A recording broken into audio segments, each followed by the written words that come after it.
Vocês perceberam que aumentou o número de pessoas hoje em dia que estão preocupadas com a saúde e a alimentação? E está interessante notar que não são só profissionais que atuam, por exemplo, com nutrição. Existem várias outras pessoas de várias outras profissões que não tem nada a ver com saúde, que estão falando sobre, por exemplo, alimentação saudável, sobre hábitos benéficos para a saúde, sobre a importância de exercícios físicos. Eu acho que isso é uma evolução, né, do pensamento mediano. Não que se você pegar gerações passadas, eles ignoravam isso por completo, né? Às vezes a gente tem uma visão equivocada de que tudo que tudo de bom que existe hoje surgiu agora por uma evolução da humanidade, né, da mentalidade humana em geral, e que portanto é uma coisa nova que nunca ninguém pensou, mas não é bem assim, né? Se você pegar civilizações antigas mesmo, como a grega, a romana, eles falavam da importância de você cuidar da mente e corpo, né? Como aquele famoso ditado, corpo são e mente sã. Então eles procuravam ter esse equilíbrio, né? Nós precisamos incentivar, né, aos jovens que eles cuidem do corpo e da inteligência da mente. É por isso que nas escolas nós temos, por exemplo, as aulas de educação física, né? Justamente aplicando esse conceito, né? E só que isso é tão negligenciado, né? Não explicam o porquê das coisas nas escolas que os alunos não entendem o que estão fazendo ali, meio que sentem que estão perdendo tempo, né? Nas aulas de educação física, eu mesmo já vi bastante disso. Alguns professores de educação física, na realidade, não se sentem tanto assim com com uma vocação para essa área de educador. Então não procura formas de estimular todos os alunos a se integrarem, a fazer as atividades. Notem que eu estou falando alguns, tá? Porque hoje em dia está assim, né? Você fala sobre uma pequena parcela e aí eles já acham que você está atacando uma classe inteira, né? O maldito pensamento coletivista. Então estou falando alguns, né? Bom, mas não é para falar sobre essa parte da educação fundamental, do ensino médio, né? Estou falando para falar da população de uma maneira em geral, né? Então a gente percebe, por exemplo, né, falando que não é uma coisa tão nova assim, é uma coisa meio que relativa, porque a gente vê que, por exemplo, na época dos meus, por exemplo, bisavós, né? Eu tô na casa dos 30, entrando na casa dos 40, só para vocês meio que se situarem. Na época dos meus bisavós, foi descoberto, né? Vários médicos falam sobre isso, de como aquela geração se alimentava melhor, né? E lógico que eles se alimentavam melhor sem saber, né? Eles não estavam sabendo que, olha, estou realmente fazendo uma escolha, uma opção para me alimentar de maneira saudável, né? Como se diz hoje, não. Eles comiam o que tinha ali na mesa, né? E era uma geração que se alimentava de produtos mais naturais do que a gente encontra hoje em dia, né? Comiam carne, bastante galinha caipira, ovos caipiras, né? Principalmente eu estou dizendo para quem mora no interior, né? As coisas eram fritadas com banha de porco, né? Gorduras animais, comiam mais vegetais, mais legumes, né? Então era uma alimentação bastante balanceada. Não tinha aquelas fugas e escapadelas de você, por exemplo, comer um salgadinho, é, que quase não tem valor nutricional algum, né? É, não tinha muito essa questão de você ficar tomando sucos industrializados. Geralmente se tivesse algum suco, acabava indo bagaço junto, né? Do suco, não tinha muita essa frescura de ficar coando, etc. Então era muito saudável e eles não sabiam por quê. Depois veio a geração posterior a eles, né? Que também sem saber, talvez aí na geração da minha mãe, por exemplo, dos meus pais, acabaram se alimentando mal sem saber e até deixando que os filhos se alimentassem mal sem saber, como por exemplo deixar que os filhos comessem esses salgadinhos, esses sucos industrializados, né? E aí houve uma substituição, né, do óleo das gorduras animais por óleos vegetais, principalmente a soja. Hoje em dia a gente vai no supermercado, né, tem óleo de girassol, de canola, vários tipos de óleo, mas lembrem-se da época, né, daquelas marcas. Eu acho que é melhor nem falar as marcas, né? Mas lembra quando chegou no supermercado aquelas latas de óleo que eram ainda em lata mesmo, né? Não era essa embalagem plástica, né? Acho que já deve ter, quem tem mais de 30 aí já passou várias imagens, já deve ter passado várias figuras, né, imagens na cabeça de vocês, só de estar falando isso. Bom, basicamente aquilo lá tudo era soja, né? Aí essa geração começou a consumir mais doces, né? Açúcar em quase tudo, açúcar no cafezinho, açúcar nos sucos, também absurdos, né? Começaram a consumir bastante achocolatado, né? Que já era doce, alguns ainda colocavam mais açúcar.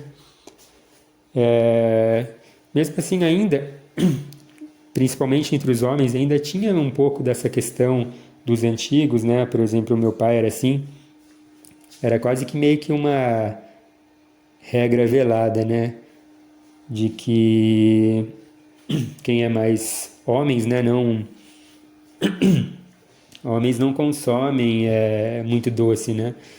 Assim, eu lembro de, por exemplo, em festinha de criança, se meus pais estavam presentes, alguma coisa, né? Eu não via meu pai, por exemplo, pegar um prato de brigadeiro, algum tipo de docinho, né? Um chocolate. Era quase que como se fosse uma coisa assim, né? Velada, né? Ah, doces são para crianças ou para mulheres, né? Era meio que a mentalidade da época lá. Hoje em dia não, hoje em dia a gente vê pessoas adultas da minha faixa etária, com mais de 35 anos, 40 anos, eles estão lá. Homens também estão pegando doces, brigadeiro, bolo, chocolate, pirulito, bala, né? Mantiveram esse hábito aí da infância. Bom, essa aí, como eu falei, né? Falei da geração dos meus bisavós, eles se alimentavam bem sem saber, depois começaram dos meus pais se alimentar mal sem saber, e agora a gente está tendo uma retomada, né, de uma geração que está procurando se alimentar melhor, agora de maneira consciente, sabendo do que está fazendo, né? E a grande surpresa é essa, é que você está retomando a alimentação lá da época dos seus avós, né? Então, por exemplo, houve uma época que todo mundo comia, por exemplo, um ovo sem preocupação. Depois começou a surgir essa ideia de que o ovo faz mal, né? Porque vai aumentar o seu colesterol. As pessoas começaram a evitar consumir tantos ovos ou já nem queria consumir nada. Agora já mudou de novo a cabeça e todo mundo tá consumindo ovo, né? Dizendo que o ovo é um dos alimentos mais completos que tem. Agora já se sabe dessa distinção, existe colesterol bom e colesterol ruim. o nosso corpo precisa de gorduras para estar funcionando de maneira adequada, liberando os hormônios que tem que liberar, né? Principalmente a gordura animal. Então, por isso que nos supermercados voltou-se a vender banha de porco, por exemplo, né? Isso daí é mais para médicos que seguem essa linha mais naturalista ou integralista, no estilo Dair Ribeiro, Vitor Azini, Kátia Haranaka. Né? Eles estão falando bastante dessa importância, da importância desses alimentos, e lá fora, né, nos Estados Unidos e tal, é muito mais difundido isso aí, né? Então, hoje em dia também se fala que, por exemplo, nessa questão dos sucos, né? Se você vai lá, por exemplo, espreme uma laranja e coa, você só vai estar tomando ali açúcar puro, né? Que é a chamada frutose. E eles falando, né, que a natureza é tão sábia que quando você consome, por exemplo, uma laranja com bagaço, você come o bagaço, existe ali as fibras que vão quebrar essa frutose, então não vão gerar nenhum tipo de malefício para você, né? Então, como eu falei, as pessoas estão agora cada vez mais conscientes, muitas coisas estão sendo revistas, né? Na geração dos nossos pais, por exemplo, eles podiam pensar isso. Olha, toma laranja, tem vitamina C aí, sem saber que estava fazendo mal aí quando estava coando, né? Ou seja, tomando uma coisa pensando que era saudável e não era. Não era, né? É lógico que tudo isso que eu falei, dessas mudanças geracionais de pensamento, né? Não aconteceram de uma hora para outra, né? Mudou uma chavinha assim e já pronto. Tinha a mentalidade dos meus avós, virou uma chavinha, já passou para a mentalidade dos meus pais, virou uma chave, passou para a mentalidade da minha geração. Não. As coisas acontecem de maneira gradual, algumas pessoas resistem, outras não. O pensamento fica meio que misturado até que um pensamento se estabeleça. E é o que eu espero, que esse pensamento da busca por uma alimentação e hábitos mais saudáveis se estabeleçam plenamente e fiquem, né? E vai além, né? Avancem, né? Também eu foquei mais nessa questão da alimentação, mas também, como eu falei, tem a questão dos hábitos, né? Por exemplo, antigamente se tinha essa mentalidade de quem praticava esportes era porque estava praticando para fazer parte de uma competição. Aí quem não estava pensando em fazer parte de uma competição estava se exercitando para quê, né? As pessoas perguntavam isso. Eu ouvi coisas desse tipo, né? Porque no interior parece que algumas coisas existem mais, né? Então, por exemplo, até naquela época que eu praticava corrida, né? Eu costumava sair para correr. E já chegou pessoas que me perguntaram, né? Mas para que você está correndo? Eu falo, não, eu tô fazendo para me exercitar. E elas não entendem, mas para quê? Né? Aí depois meio que houve uma evolução para que as pessoas meio que diziam, você tá se exercitando para ficar com o corpo mais bonito, né? Por questões estéticas, né? E agora tem um pensamento melhor, né? Do que esse, que as pessoas já estão entendendo. Não, eu me exercito para que eu realmente mantenha a minha saúde, né? Para que eu seja uma pessoa saudável. Então eu cuido da minha alimentação, eu cuido de sempre praticar esportes, né? Não é uma coisa de jovens ou por questão de vaidade, é uma questão para eu me manter saudável por mais tempo, né? Isso daí não precisa nem falar, né? Por exemplo, pessoas, né? Existem na internet comparativos, vídeos no YouTube, uma pessoa que você pega que tem a mesma idade, uma que foi sedentária a vida toda, com 60 anos, a outra que tem 60, pratica esporte, ela mantém a flexibilidade, ela mantém a vitalidade, a aparência dela é de mais jovem, né?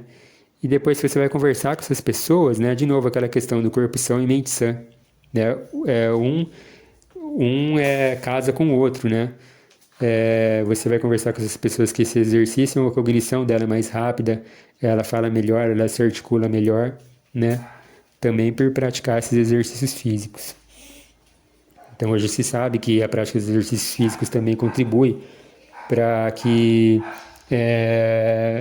diversos hormônios de prazer e bem-estar eles sejam produzidos no cérebro, né? E, como eu falei, que vai influenciar humor, raciocínio, cognição. Isso que eu falei da alimentação também entra, tá? Hormônio, por exemplo, que eu estava falando do óleo de soja. A soja, ela diminui a produção, por exemplo, da testosterona, né? Que vai influenciar, né, até no QI da pessoa, assim, espacial, do homem, humor, né? Tem muita gente que pensa isso, vocês estão... Tem muita gente, porque tem várias... Tem uma parcela de médicos, né, agora, como eu falei, que segue essa linha mais integralista, que fala bastante sobre essa questão hormonal, né? Sobre testosterona. E aí o ignorante pode pegar e pensar, você está tão preocupado assim com essa questão de testosterona? Por quê? O que é, né? É porque você está preocupado em ser machão, alguma coisa do tipo? Não, não tem nada a ver, gente. É o homem que tem baixa testosterona, é, tem como eu falei, toda a função cognitiva aí é afetada, da inteligência, do humor e tudo mais, né? Então é sempre importante que você mantenha os seus níveis adequados, né, desse hormônio no corpo, né?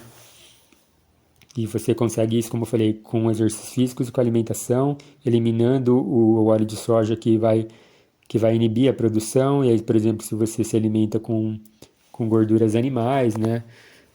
Banha de porco, ou algum tipo de gordura até mais saudável, se você não quer usar banha de porco, por exemplo, usar óleo de coco para fritar as coisas, por exemplo, você já não vai interferir tanto nessa questão de inibir a produção. A gordura animal, por outro lado, já aumenta um pouco a produção, né? Então você tem que fazer esse balanço, né? E tem muita coisa ainda que não caiu ainda na discussão corrente aí do povão, né? Que, que como eu falei, os americanos e outras sociedades, elas já estão mais cientes disso, né? Por exemplo, da importância da suplementação, que não é remédio, é, e que faz parte da alimentação. A suplementação é uma coisa importante, né? É aquilo lá, você prefere tomar um comprimido de vitamina C ou se empanturrar de 10 laranjas, né? Melhor você tomar um comprimido de vitamina C, né? É uma suplementação, né?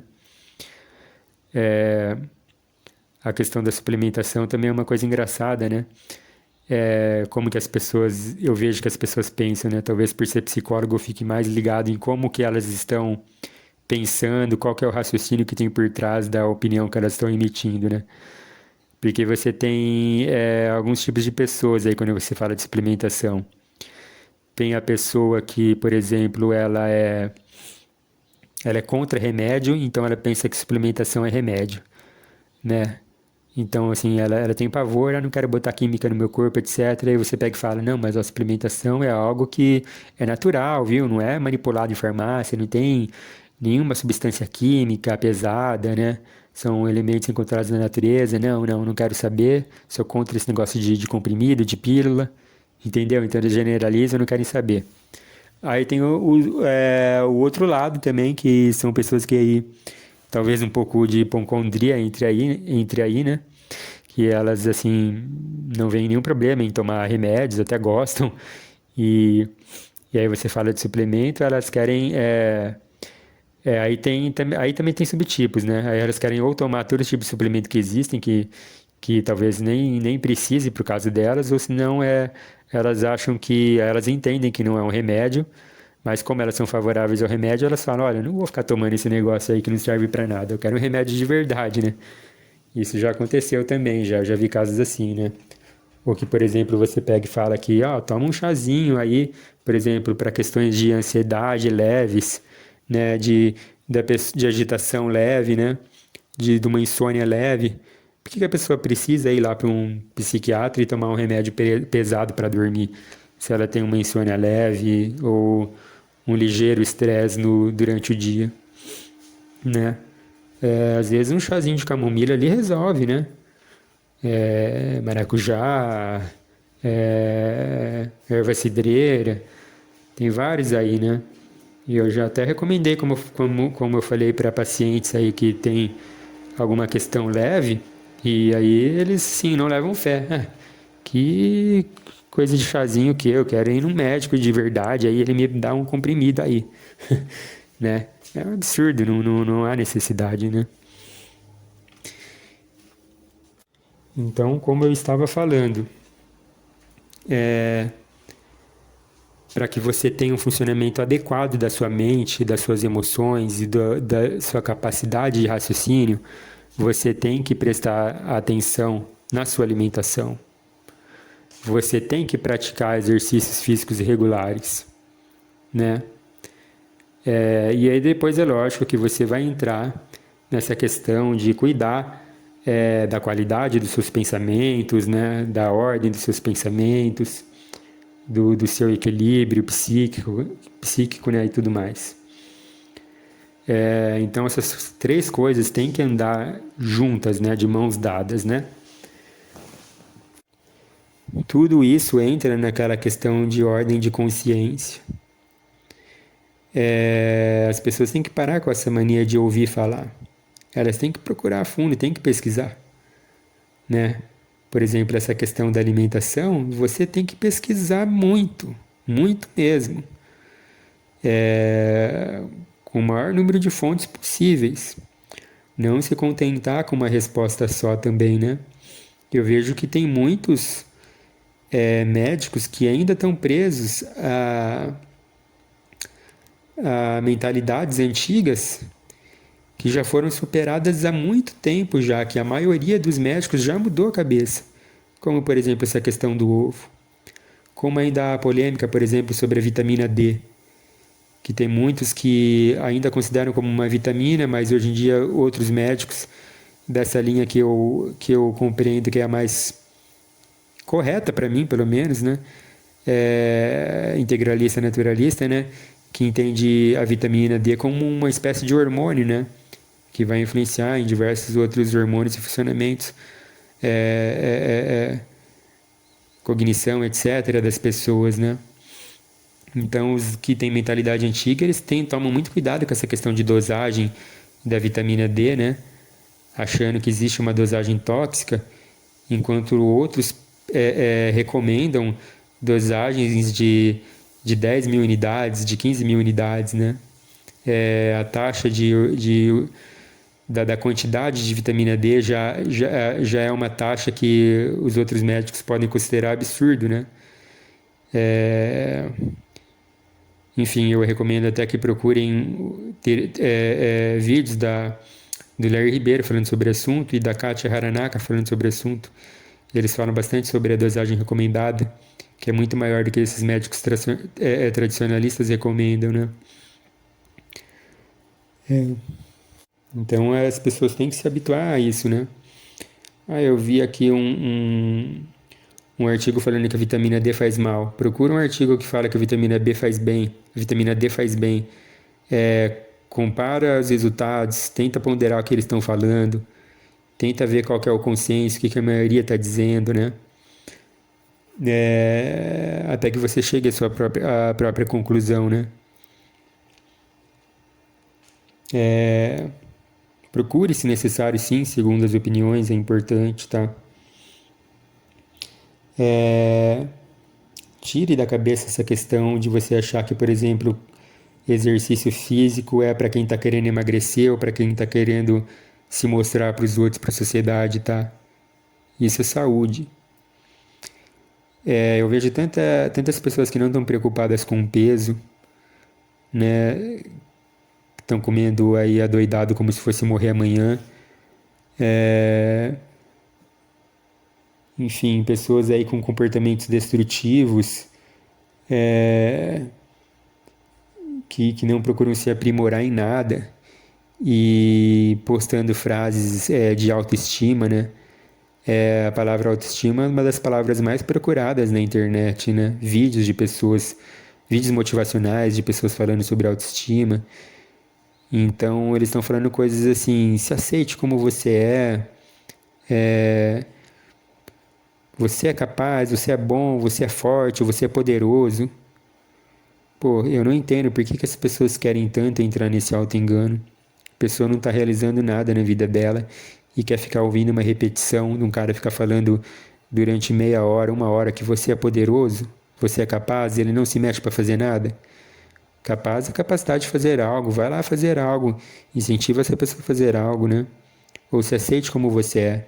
Tudo bem, existem pessoas que são lindas, maravilhosas, eu já até falei isso em uma exposição, e elas não se enxergam assim, têm uma visão errada do próprio corpo, e realmente aí é um problema de autoestima, né? Pô, tem histórias que a gente já ouviu falar de modelos da Victoria's Secret, que são consideradas as mulheres mais bonitas do mundo, que se consideram nada demais, ou se consideram até feias, né? Ou seja, se eu investigar, talvez por alguma questão de trauma da infância. Agora, se você realmente está numa obesidade mórbida, que você está com as veias entupidas, que é capaz de você morrer a qualquer minuto, ou quão prejudicial é você ouvir um discurso de que se aceite quem você é bonita desse jeito, né? Você está fazendo de serviço para a pessoa, você está ajudando a pessoa a se matar, né? Então, cada contexto precisa realmente ser analisado, né? A pessoa precisa ter uma boa dose de consciência, de autocrítica, né?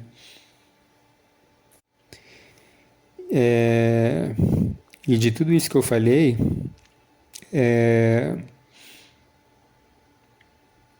que eu sei que vai ter alguns psicólogos aí que vão estar achando estranho, até alguns outros profissionais de saúde vão estar achando estranho, mas por que você está tão preocupado com isso? Por que você pega e fala, por exemplo, nas suas sessões de nutrição e de exercício físico? Você é educador físico? Você é nutricionista? Olha, primeiro que eu falo básico, eu falo sempre e sempre incentivo, sempre estimulo para que os pacientes eles procurem esses artigos, vá pesquisar sobre determinados suplementos e eu sempre recomendo no final.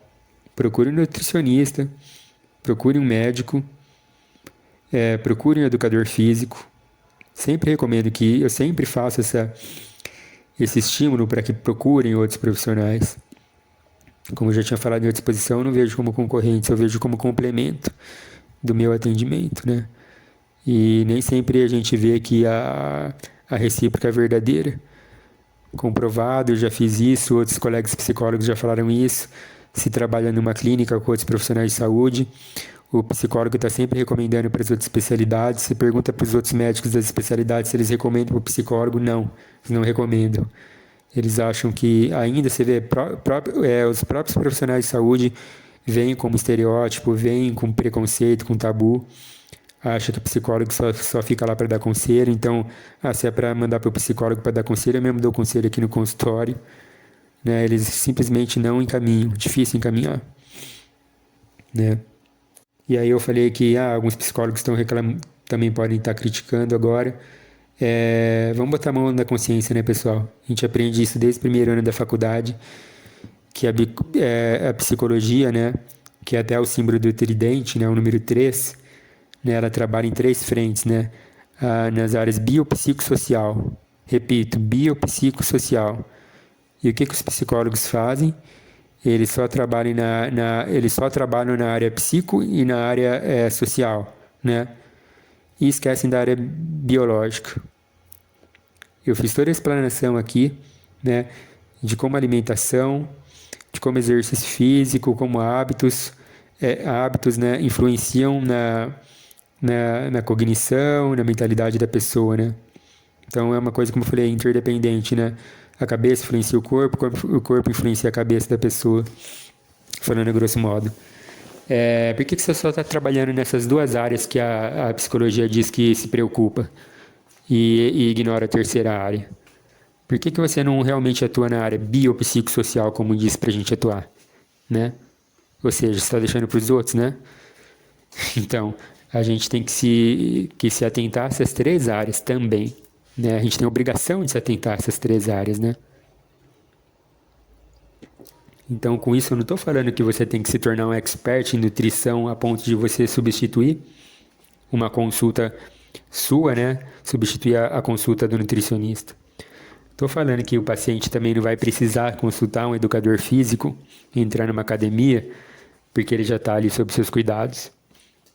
Eu estou dizendo que você tem que saber o mínimo disso, né? para poder orientar. Se você não sabe o mínimo, como que você vai orientar, como que você vai encaminhar, né? Para que você possa discutir ali as coisas básicas e as coisas mais complexas, ele vá para esses outros profissionais, né? Então, eu já tinha feito um apelo em outra exposição e faço de novo. Vamos cuidar da parte biopsicossocial, né? Vamos cuidar da parte bio, né, psicólogos. Vamos saber sobre essas questões, se orientar mais sobre essas questões, né? Como a alimentação vai influenciar a mente, como o exercício vai influenciar a mente, né? E o emocional. E é isso. E eu acho que com um esforço aí de todos os profissionais de saúde que tem que estar nessa, a gente vai conseguir já mudar a mentalidade mediana, né? Que é aí que a gente vai ver que está realmente plenamente estabelecido na nossa sociedade, né? Que a gente vai parar de ver essa mistura, uma parte se preocupando, outra parte não se preocupando, né? Que você já realmente adquira essa consciência aí numa grande parte da população, que elas precisam cuidar de todas essas áreas que eu falei, né? Também que se estude cada vez mais as razões, os motivos do porquê. Vocês perceberam que no começo eu fiz até uma espécie de exposição mais voltada para essas razões aí históricas, motivos, né? Fazendo contraponto entre as sociedades, como estava a mentalidade da sociedade nessas diferentes épocas, né? A gente ainda observa isso daí em algumas pessoas aqui do interior, por exemplo, né? Mais velhos, né? Aqueles homens com aquele barrigão, né? Bem saliente para frente, saltado para frente, que já não tem a articulação correta, né? Anda igual aquele personagem da escolinha do professor Raimundo, né? O seu boneco, né? Anda meio que até com as pernas, aquele barrigão para frente, né? Aquelas pernas finas, né? Andando assim meio que de lado, né? Que já não consegue nem dobrar a perna para ter um andar correto. Ou essas mentalidades assim que chega até a verbalizar, né? Não, o homem tem que ter barriga, né? Então a gente tem que ir modificando a mentalidade aos poucos, né? E vamos ver, quiçá, né? A gente tem aí uma geração que vai conseguir observar, vai conseguir conviver, né, com seus bisnetos, né? Que vai chegar com 60, 70 anos plenamente ativo, andando, passeando, saindo por aí, né? Porque gerações antigas a gente vê que até por questões de incapacidade física mesmo, né? Porque não cuidaram da saúde ao longo da vida, então é aquela coisa, né? Mesmo que a pessoa queira, ela não consegue mais sair para andar, para dar um passeio, né? Fazer um passeio. Então é isso, pessoal. É isso. Espero que eu tenha passado a ideia corretamente. Muito obrigado pela atenção.